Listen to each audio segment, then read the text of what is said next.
السلام علیکم۔ اسلامی ادوار چینل پہ آپ سب کو خوش آمدید کہتا ہوں۔ آج میں آپ کے لیے شمشیر بے نیام کی 30ویں ایپیسوڈ لے کے آیا ہوں۔ جن دوستوں نے ابھی تک چینل کو سبسکرائب نہیں کیا وہ چینل کو سبسکرائب کر لیں اور بیل کے آئیکن کو پریس کر لیں۔ تو چلیے آئیے شروع کرتے ہیں۔ ابو سفیان کو اتنا ہی پتہ چلا تھا کہ بنو بکر نے خزاعہ پر شب خون کی طرز کا حملہ کیا ہے اور خزاعہ کے کچھ آدمی مارے گئے ہیں۔ اسے یاد آیا کہ اکرمہ اور صفوان صبح سویرے گھوڑوں پر سوار کہیں سے آ رہے تھے۔ اس نے ان سے پوچھا تھا کہ وہ کہاں سے آ رہے ہیں تو انہوں نے جھوٹ بولا تھا کہ وہ گھوڑ دوڑ کے لیے گئے تھے۔ دوپہر کے وقت جب اسے پتہ چلا کہ بنو بکر نے خزاعہ پر حملہ کیا ہے تو اس نے اکرمہ اور صفوان کو بلایا۔ تم دونوں مجھے کس طرح یقین دلا سکتے ہو کہ خزاعہ کی بستی پر بنو بکر کے حملے میں تم شریک نہیں تھے؟ ابو سفیان نے ان سے پوچھا۔ کیا تم بھول گئے ہو کہ بنو بکر ہمارے دوست ہیں؟ صفوان نے کہا، اگر دوست مدد کے لیے پکاریں تو کیا تم دوستوں کو پیٹھ دکھاؤ گے؟ میں کچھ بھی نہیں بھولا، ابو سفیان نے کہا۔ خدا کی قسم تم بھول گئے ہو کہ قبیلہ قریش کا سردار کون ہے؟ میں ہوں تمہارا سردار، میری اجازت کے بغیر تم کسی اور کا ساتھ نہیں دے سکتے۔ ابو سفیان، اکرمہ نے کہا، میں تمہیں اپنے قبیلے کا سردار مانتا ہوں، تمہاری کمان میں لڑائیاں لڑی ہیں، تمہارا ہر حکم مانا ہے، لیکن ہم دیکھ رہے ہیں کہ تم قبیلے کے وقار کو مجروح کرتے چلے جا رہے ہو۔ تم نے اپنے دل پر مدینے والوں کا خوف طاری کر لیا ہے۔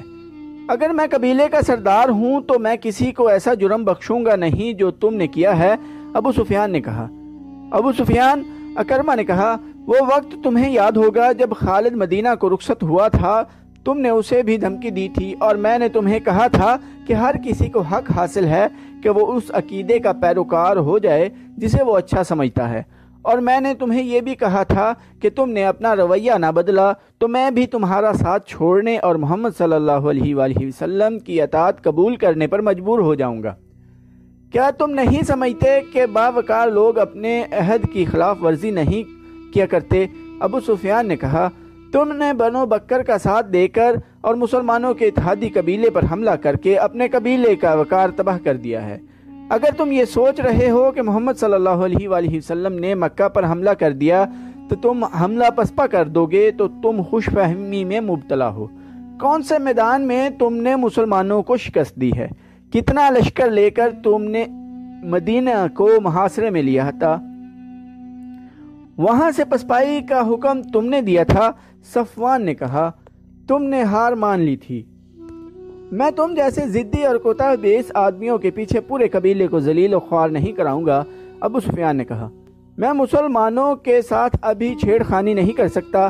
میں محمد صلی اللہ علیہ وآلہ وسلم کو بتانا چاہتا ہوں کہ ہمارے ایک دوست قبیلے نے مسلمانوں کے ایک دوست قبیلے پر حملہ کیا ہے اور اس میں قریش کے چند ایک آدمی شامل ہو گئے تھے، تو اس سے یہ مطلب نہ لیا جائے کہ میں نے معاہدے کی خلاف ورزی کی ہے۔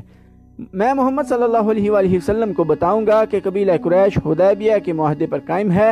وہ اکرمہ اور صفوان کو وہیں کھڑا چھوڑ کر وہاں سے چلا گیا۔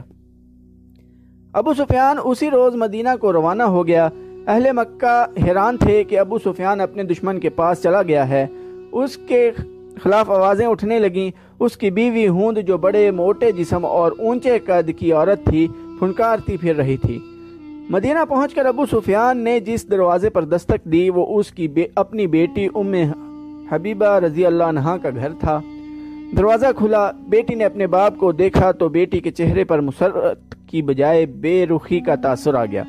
بیٹی اسلام قبول کر چکی تھی اور باپ اسلام کا دشمن تھا۔ کیا باپ اپنی بیٹی کے گھر میں داخل نہیں ہو سکتا؟ ابو سفیان نے ام حبیبہ رضی اللہ عنہا سے پوچھا۔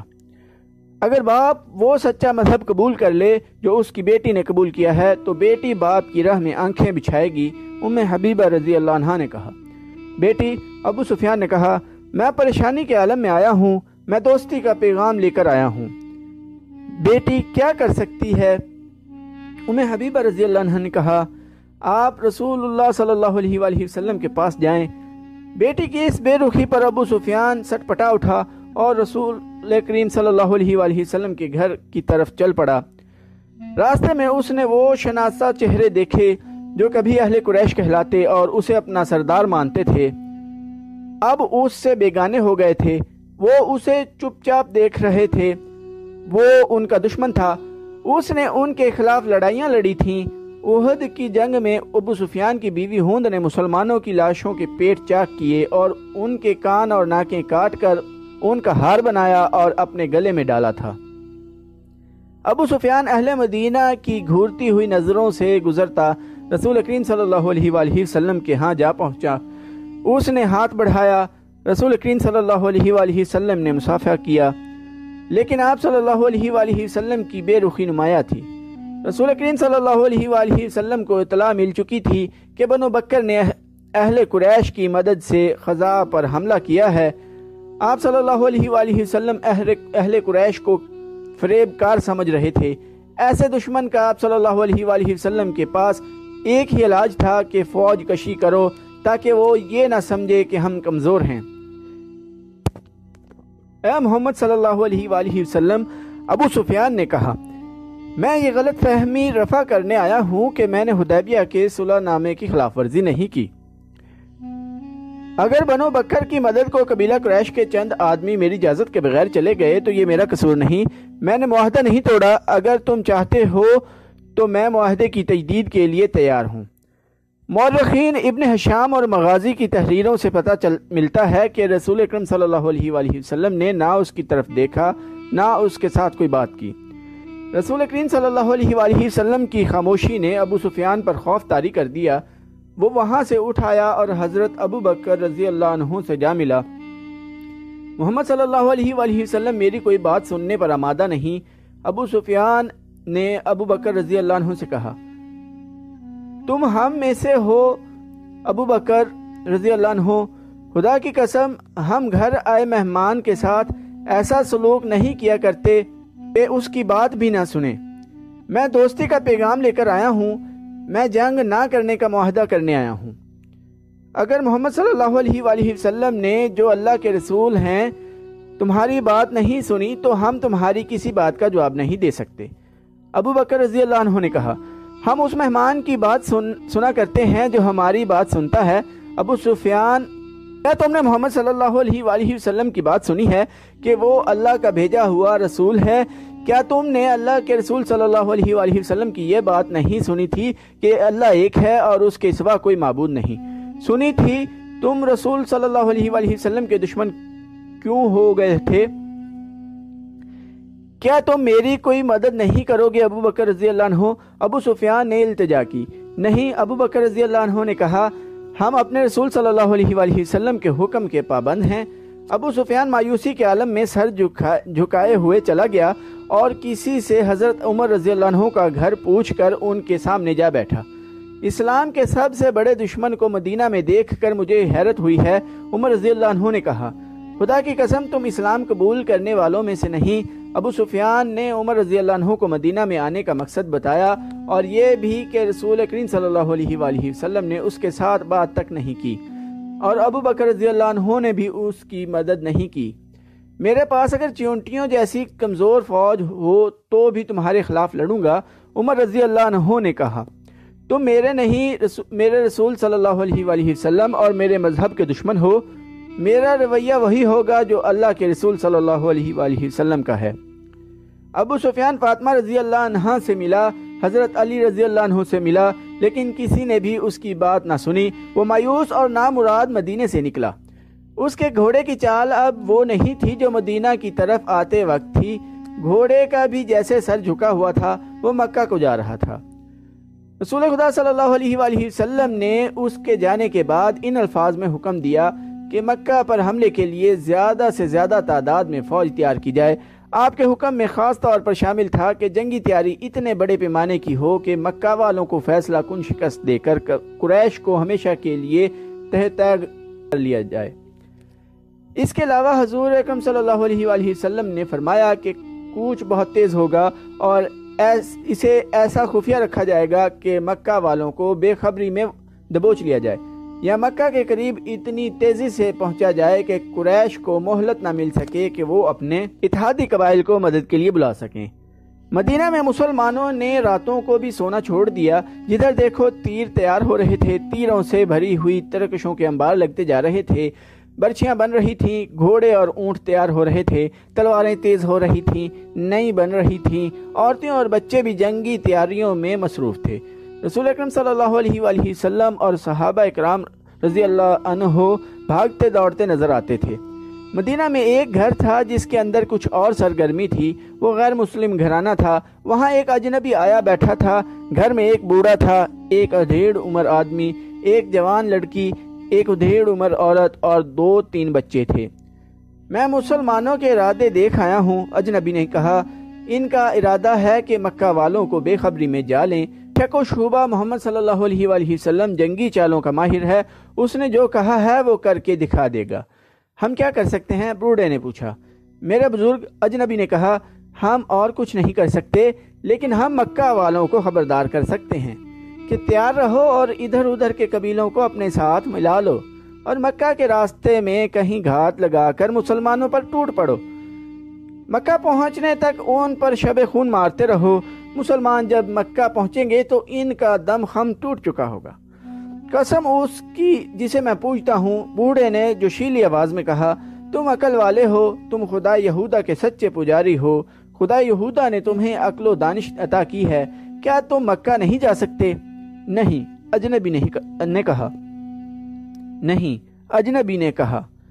مسلمان ہر غیر مسلم کو شک کی نگاہوں سے دیکھ رہے ہیں، وہ جانتے ہیں میں یہودی ہوں، وہ مجھ پر شک کریں گے، میں اپنی جان پر کھیل جاؤں گا۔ مجھے ان یہودیوں کے خون کا انتقام لینا ہے جنہیں مسلمانوں نے قتل کیا تھا۔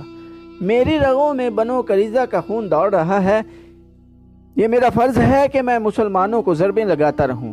اگر میں اپنا یہ فرض ادا نہ کروں تو خدا یہودا مجھے اس کتے کی موت مارے جس کے جسم پر خارش اور پھوڑے ہوتے ہیں اور وہ تڑپ تڑپ کر مرتا ہے۔ لیکن میں نہیں چاہتا کہ میں پکڑا جاؤں، میں مسلمانوں کو ڈنگ مارنے کے لیے زندہ رہنا چاہتا ہوں۔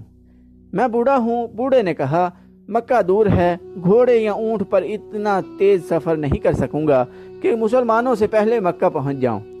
یہ کام بچوں اور عورتوں کا بھی نہیں، میرا بیٹا ہے مگر بیمار ہے۔ اس انعام کو دیکھو جو ہم تمہیں دے رہے ہیں، اجنبی یہودی نے کہا، یہ کام کر دو، انعام کے علاوہ ہم تمہیں اپنے مذہب میں شامل کر کے اپنی حفاظت میں لے لیں گے۔ کیا یہ کام میں کر سکتی ہوں؟ ادھیڑ عمر عورت نے کہا، تم نے میری اونٹنی نہیں دیکھی، تم نے مجھے اونٹنی کی پیٹھ پر کبھی نہیں دیکھا، اتنی تیز اونٹنی مدینہ میں کسی کے پاس نہیں۔ ہاں، یہودی نے کہا، تم یہ کام کر سکتی ہو، اونٹوں اور بکریوں کو باہر لے جاؤ، تمہاری طرف کوئی دھیان نہیں دے گا، تم انہیں چرانے کے لیے ہر روز لے جاتی ہو، آج بھی لے جاؤ اور مدینہ سے کچھ دور جا کر اپنی اونٹنی پر سوار ہو جاؤ۔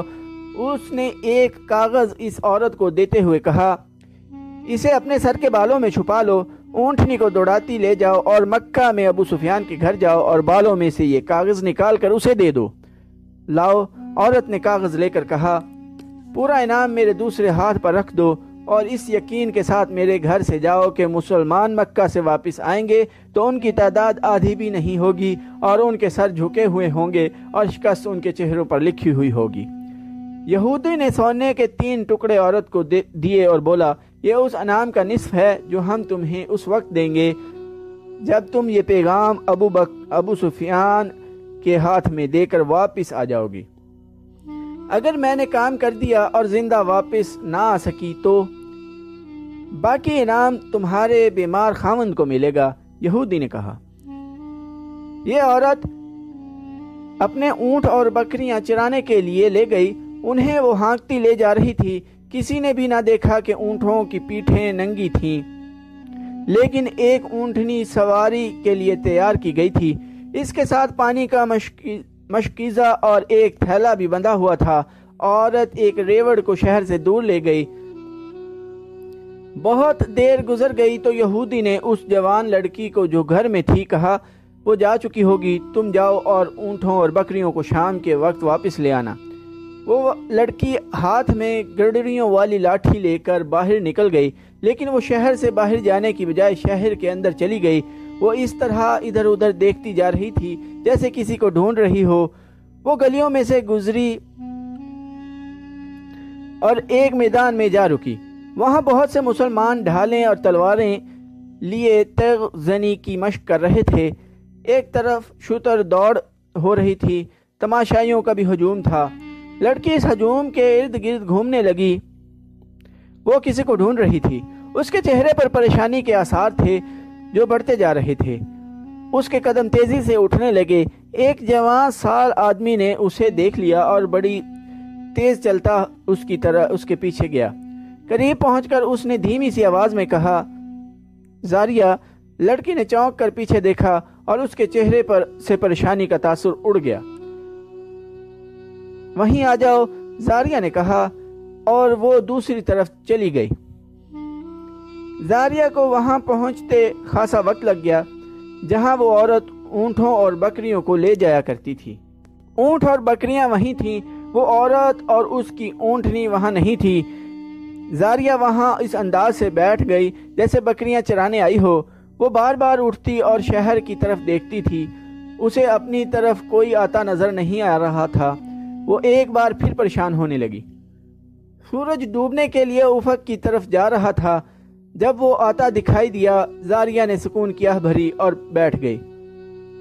اوہ عبید، زاریہ نے اسے اپنے پاس بٹھا کر کہا، تم اتنی دیر سے کیوں آئے ہو؟ میں پریشان ہو رہی ہوں۔ تو دوستو، آج کی ایپیسوڈ ادھر ہی ختم کرتے ہیں۔ چینل کو سبسکرائب کرنا نہ بھولیے گا، لائک، شیئر اور کمنٹ بھی ضرور کیجیے گا۔ ٹائم دینے کے لیے شکریہ۔ اللہ حافظ۔